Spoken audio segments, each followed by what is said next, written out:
ഇനി next topic എന്തെങ്കിലും നല്ലൊരു കാര്യത്തിനെ കുറിച്ച് സംസാരിക്കണമല്ലോ എന്നിങ്ങനെ തലയിൽ ഇങ്ങനെ ചിന്തിച്ച് നടന്നപ്പോഴത്തേക്കും ഒരു കാര്യം തലയിലേക്ക് വന്നു. അന്ന് രാവിലെ ക്ലിനിക്കിൽ എത്തിയപ്പോൾ കണ്ണിന്റെ മുന്നിലതാ നിറകണ്ണുകളുമായിട്ട് വളരെ പതിഞ്ഞ ശബ്ദത്തിൽ സംസാരിക്കുന്ന ഇൻട്രോവേർട്ടായിട്ടുള്ള ഒരു പെൺകുട്ടി. ചോദ്യം എന്നോട് ഇങ്ങനെയാണ്: എൻ്റെ കല്യാണം തീരുമാനിക്കാനുള്ള അവകാശം എനിക്കില്ലേ മാഡം? ഇതേ ടോപ്പിക്കാണ് ഞാൻ ആലോചിച്ചത്. അതായത് ഏത് പ്രായത്തിലാണ് കല്യാണം കഴിക്കേണ്ടത്, അല്ലെങ്കിൽ ഏത് പ്രായത്തിൽ കല്യാണം കഴിച്ചാൽ കുറച്ചുകൂടി നന്നായിരിക്കും, അല്ലെങ്കിൽ ഏതെങ്കിലും പെർട്ടിക്കുലർ പ്രായത്തിൽ നമ്മൾ കല്യാണം കഴിച്ചതുകൊണ്ട് ഡിവോഴ്സ് റേറ്റിന്റെ എണ്ണം കൂടുതലാണ്. ഇതൊക്കെയായിരുന്നു റിസർച്ച്. പിന്നെ നേരത്തെ കല്യാണം കഴിച്ചാൽ പണി കിട്ടൂ. നേരത്തെയൊക്കെ കല്യാണം കഴിച്ചവരാണെങ്കിൽ ഒന്ന് ആലോചിച്ച് നോക്കൂ കേട്ടോ. നിങ്ങൾ നേരത്തെയൊക്കെ കല്യാണം കഴിച്ചതുകൊണ്ട് നിങ്ങൾ ഒത്തിരി റിഗ്രറ്റ് ചെയ്യുന്ന ഒരു പേഴ്സൺ ആണോ? ഇന്ന് നമുക്ക് അതിനെക്കുറിച്ച് സംസാരിക്കാം. ഞാൻ ഇന്ദുലേഖ, സൈക്കോളജിസ്റ്റാണ്, ഹിപ്നോതെറാപ്പിസ്റ്റാണ്. ഹീലിംഗ് ട്രീ ബൈ ഇന്ദുലേഖ എന്നൊരു ക്ലിനിക് ഉണ്ട് ട്രിവാൻഡ്രത്ത്. അതുകൂടാതെ ലീല രവി ഹോസ്പിറ്റലിൽ ഞാൻ അങ്ങോട്ടും വർക്ക് ചെയ്യുന്നുണ്ട്.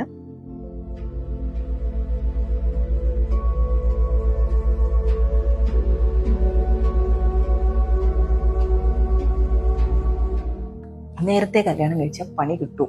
അതാണ് എൻ്റെ ചോദ്യം. നേരത്തെ കല്യാണം കഴിച്ചാൽ പണി കിട്ടുമോ എന്ന് തുടങ്ങി ഏതാണ് നമ്മുടെ കല്യാണത്തിന്റെ ഏറ്റവും നല്ല പ്രായം? അപ്പൊ ഞാൻ നിങ്ങളോട് ചോദിക്കും, ശരിക്കും നമ്മൾ എന്തിനാ കല്യാണം കഴിക്കണേ? ഒരു സിനിമ ചെയ്യും, നീ എന്തിനാണോ പഠിക്കണതെന്ന് ചോദിച്ച പോലെ നമ്മൾ എന്തിനാ കല്യാണം കഴിക്കണേ? നമ്മുടെ നാട്ടില് നമ്മളൊരു കല്യാണം എന്നുള്ളതിനെ കുറിച്ച് സംസാരിച്ച് തുടങ്ങുന്നത് തന്നെ നമുക്ക് ആദ്യം ഒരു ജോലിയൊക്കെ കിട്ടി. അപ്പൊ എല്ലാവരും ചോദിച്ചു തുടങ്ങും, കുറെ ചോദ്യങ്ങൾ വരും നമ്മുടെ, അല്ലെങ്കിൽ നമ്മുടെ കൂട്ടുകാരുടെയൊക്കെ കല്യാണം കഴിഞ്ഞ് കഴിയുമ്പോൾ നമ്മൾ അതിനൊക്കെ പോയി കഴിയുമ്പോൾ എന്നാ നിന്റേത് എന്നൊക്കെ ഉള്ളൊരു ചോദ്യം വരും. ഇങ്ങനെ കുറേ ചോദ്യങ്ങൾ ചോദിച്ചു തുടങ്ങുമ്പോഴാണ് ആദ്യം നമ്മളുടെ ഒരു കല്യാണം എന്നുള്ളൊരു സംഭവത്തിനെ കുറിച്ച് നമ്മൾ ആലോചിച്ച് തുടങ്ങുന്നത്. അല്ലെങ്കിൽ നമുക്കൊരു 20 വയസ്സ് കഴിയുമ്പോൾ പതുക്കെ ബന്ധുക്കൾ ഉണ്ടാക്കി തുടങ്ങുന്ന ഒരു ചോദ്യമാണ്, എന്നാൽ കല്യാണം ഒന്നും നോക്കണില്ലേ എന്ന് തൊട്ട് തുടങ്ങുന്ന ഒരു സാധനമാണ്. ഞാൻ നിങ്ങളോട് ചോദിക്കുന്ന ഒരു ചോദ്യം, നിങ്ങൾ കല്യാണം കഴിക്കാനായിട്ട് തീരുമാനം എടുത്ത ഒരാളാണെന്നുണ്ടെങ്കിൽ ഈ കുറേ കാര്യങ്ങൾ നിങ്ങളൊന്ന് അനലൈസ് ചെയ്തതിന് ശേഷം മാത്രം നിങ്ങളുടെ ജീവിതത്തിലെ ഒരു മേജർ ഡിസിഷനാണിത്. കാരണം എൻ്റെ ചെയറിലിരുന്നിട്ട് ഞാൻ കാണുന്ന ഒരുപാട് റിലേഷൻഷിപ്പ് തെറാപ്പികളുടെ ഇടയിൽ ഞാൻ ആലോചിക്കാറുണ്ട്, നമ്മൾ പലപ്പോഴും ഒന്നും ചിന്തിക്കാതെയാണ് ഒരു കല്യാണം എന്നുള്ളൊരു തീരുമാനത്തിലേക്ക് പോകുന്നത്. കാരണം ഞാൻ അങ്ങനെ പറയാനുള്ള റീസൺ, പലപ്പോഴും നമ്മൾ കല്യാണം കഴിക്കുന്നത് തന്നെ നമ്മുടെ മരിക്കാറായി കിടക്കുന്ന ഒരു അമ്മൂമ്മയ്ക്ക് വേണ്ടിയിട്ടാണ്. അല്ലെങ്കിൽ അമ്മൂമ്മ മരിക്കണതിന് മുമ്പേ നമ്മുടെയും കൂടി നമുക്കൊരു പണി തന്നിട്ട് വേണം മരിക്കാൻ എന്നുള്ള രീതിയിലാണ് പലപ്പോഴും കല്യാണങ്ങൾ നടക്കുന്നത്. വീട്ടിൽ ആരെങ്കിലും വയസ്സായവരുണ്ടെങ്കിൽ അവരുടെ മരണത്തിന് മുമ്പേ കല്യാണം നടത്തണം.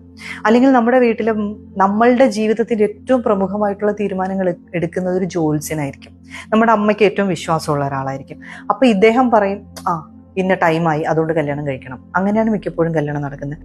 ഈ പറഞ്ഞ പോലെ തന്നെയാണ് എല്ലാവരും കല്യാണം കഴിക്കുന്നു, അതുകൊണ്ട് എനിക്ക് കല്യാണം കഴിക്കണം, എനിക്ക് പ്രായമായി അതുകൊണ്ട് ഞാൻ കല്യാണം കഴിക്കുകയാണ്. ചില കുട്ടികൾ എൻ്റെ അടുത്ത് പറയാറുണ്ട്, വീട്ടിലെ ശല്യം സഹിക്കാൻ വയ്യാതെയാണ് മാഡം എങ്ങനെയെങ്കിലും ആരെയെങ്കിലും കെട്ടിപ്പോവാന്ന് ഞാൻ തീരുമാനിച്ചതെന്ന്. അങ്ങനെയും നമ്മൾ കല്യാണം കഴിക്കാറുണ്ട്. ഓക്കെ, ഇനി ഇതൊന്നുമല്ല, അച്ഛന് അമ്മയ്ക്ക് എന്തെങ്കിലും അസുഖം ഉണ്ടെങ്കിൽ അതുകൊണ്ട് കല്യാണം കഴിപ്പിക്കണം, അതൊരു കാരണമാണ് കേട്ടോ നമ്മുടെ കല്യാണം കഴിക്കാനായിട്ട്. പിന്നെ രണ്ടാമത്തെ കാര്യം, പയ്യൻ എന്തെങ്കിലും ഒരു അഡിക്റ്റീവ് യൂസ് ചെയ്യുന്ന ആളാണെങ്കിൽ, അല്ലെങ്കിൽ പോട്ടെ കുറച്ച് മെന്റലി പ്രശ്നങ്ങൾ ഉണ്ടെങ്കിൽ തന്നെ നമ്മളെ പരമ്പരാഗതമായ രീതിയിൽ കല്യാണം കഴിച്ചാൽ നേരെയാവും, അതിനു വേണ്ടിയിട്ടും കല്യാണം നടത്താറുണ്ട്. ഇനി വീട്ടിൽ നിന്നും രക്ഷപ്പെടാൻ വേണ്ടിയിട്ടും കല്യാണം നടക്കാറുണ്ട്. അപ്പൊ ഞാൻ നിങ്ങളോട് ചോദിക്കുന്നത്, ഈ കാറ്റഗറിയിൽ എങ്ങാനും ആണോ നിങ്ങൾ കല്യാണം കഴിച്ചത്? അല്ലെങ്കിൽ ഇങ്ങനെയാണോ നമ്മുടെ കല്യാണം എന്ന് പറയുന്ന ഒരു കാര്യം, നമ്മളൊരു പാർട്ട്ണറിനെ ചൂസ് ചെയ്യേണ്ടത് നടക്കുന്നത്? ഇങ്ങനെയല്ല. ഇങ്ങനെ നടന്നതുകൊണ്ടായിരിക്കാം ഒരു പക്ഷേ നമ്മുടെ എല്ലാവരുടെയും സമൂഹത്തിൽ ഇത്രത്തോളം, അതായത് ഒരു ബിലീഫ് സിസ്റ്റത്തിന് നമ്മൾ ഫോളോ ചെയ്തുകൊണ്ട് വരുന്നു.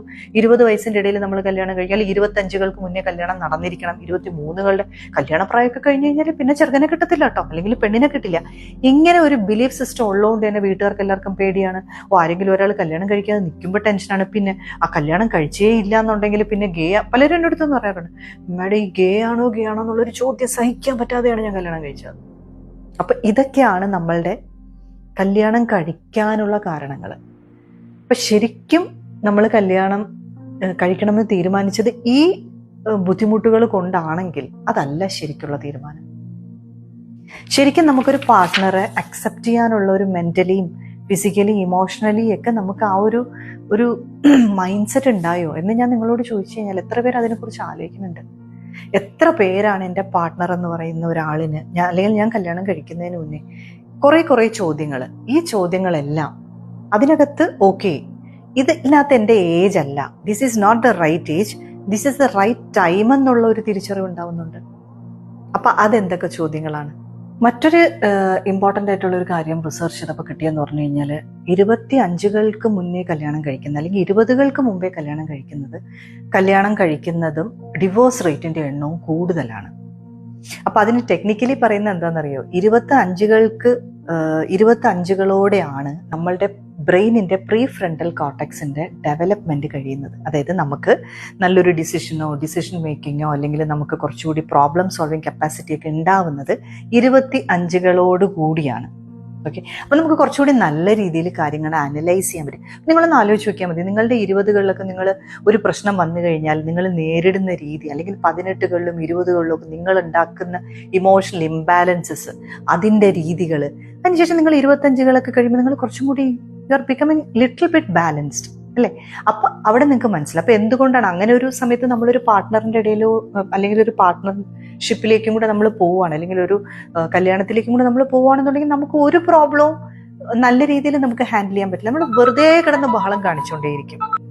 ഒരു റിലേഷൻഷിപ്പിനകത്തേക്ക് നമ്മൾ പോകുന്നതിന് മുമ്പേ എന്താണ്, what do you really need, അല്ലെങ്കിൽ എന്താണ് ശരിക്കും എനിക്ക് വേണ്ടത്, what do you want and what do you don't want എന്നുള്ള ഈ 2 കാര്യങ്ങളെ കുറിച്ച് നിങ്ങൾ അവെയർ ആയിരിക്കണം.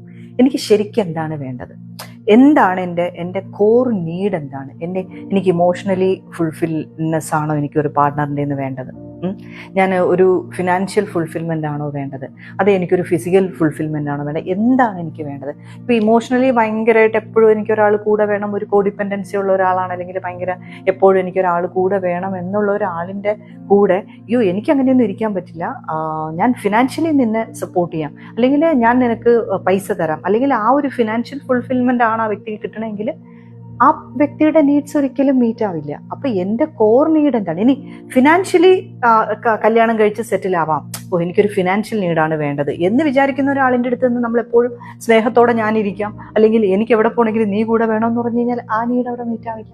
അപ്പോൾ എനിക്ക് എന്താണ് വേണ്ടത്, എൻ്റെ ഈ കോർ നീഡ്സ് എന്തൊക്കെയാണ്, അപ്പോൾ എന്നെക്കുറിച്ച് ഞാൻ വ്യക്തമായിട്ട് മനസ്സിലാക്കിയിരിക്കണം. എന്നാലേ എനിക്ക് എന്താണ് വേണ്ടതെന്ന് എനിക്ക് മനസ്സിലാവുള്ളൂ.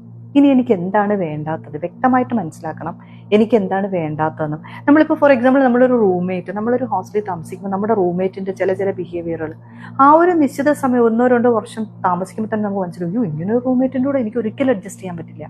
അവിടെ പോലും എനിക്ക് വ്യക്തമായ ധാരണയുണ്ടെങ്കിൽ ഇത്രയും വർഷം ഞാൻ ജീവിക്കുന്ന ഒരു പാർട്ട്ണറിൻ്റെ കാര്യത്തിൽ എനിക്കൊരു ധാരണ വേണ്ടേ, എനിക്ക് ഏത് ടൈപ്പ് പേഴ്സൺ ആയിരിക്കും എനിക്ക് കുറച്ചുകൂടി കമ്പാറ്റബിൾ ആയിട്ടുള്ള, അല്ലെങ്കിൽ എനിക്ക് എന്താണ് എനിക്ക് ആക്ച്വലി ആ വ്യക്തിയിൽ നിന്നും. നിങ്ങളുടെ 2 പേരുടെ ഒരു ഗ്രോത്താണ്. ഒരു മാരേജ് എന്ന് പറയുന്ന ഒരു കാര്യം 2 പേരുടെയും ഗ്രോത്താണ്, 2 പേരുടെയും പാർട്ട്ണർഷിപ്പാണ്. എൻ്റെ കുറവുകളെ നികത്താൻ നീയും, നിന്റെ കുറവുകളെ നികത്താൻ ഞാനും എന്നുള്ള ഒരു പാർട്ട്ണർഷിപ്പിലാണ് ഒരു മാരേജ് പോകേണ്ടത്. അങ്ങനെയാണ് അവരുടെ ഇടയിൽ ഒരു ഗ്രോത്ത് ഉണ്ടാവേണ്ടത്. ശരിക്കും ഇറ്റ്സ് എ ഗ്രോത്ത് എന്ന് ഞാൻ പറയും. കല്യാണം എന്ന് പറയുന്നത് എന്നെ സംബന്ധിച്ചിടത്തോളം അത് 2 പേരുടെയും ഗ്രോത്താണ്. അല്ലാണ്ട് ഒരാളിനെ മര്യാദ പഠിപ്പിക്കാനോ, ഒരാളിൻ്റെ ഇൻസെക്യൂരിറ്റീസ് പ്രൊജക്റ്റ് ചെയ്യാനോ, അവരുടെ ഫ്രസ്ട്രേഷൻ മൊത്തം തീർക്കാനോ, കുറ്റപ്പെടുത്താനോ, ഇതിനൊന്നും അല്ല ഒരു പാർട്ട്ണർ നമുക്ക് വേണ്ടത്. അങ്ങനെ ഒരു പാർട്ട്ണർഷിപ്പ് ആവുമ്പോഴാണ് നമ്മുടെ നാട്ടിലെ പരമ്പരാഗതമായ കല്യാണമായി മാറുന്നതും ഒരിക്കലും ഹാപ്പി ആവാത്ത കപ്പിൾസിനെ നമ്മൾ കാണുന്നത്.